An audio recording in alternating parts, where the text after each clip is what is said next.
So the derivative of sine squared of x, u is sine squared, or sine of x, v is u squared, u prime, cosine of x, v prime is 2u to the 1. So really we're going to multiply these two derivatives. 2u, where u was sine of x, times u prime, which is cosine of x. That's our first derivative. And this is where they said, hey, maybe check your double angle formulas, because 2 sine of theta cosine of theta shows up right there.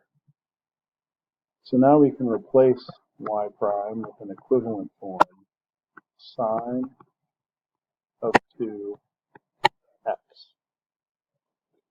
Well, now if I want the derivative of this, y double prime will be the derivative of the inner 2 times the derivative of sine, which is cosine of 2x.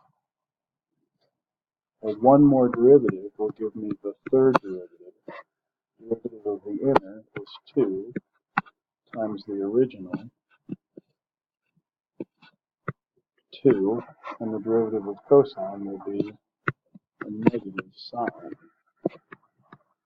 of 2x, or negative 4 sine of 2x.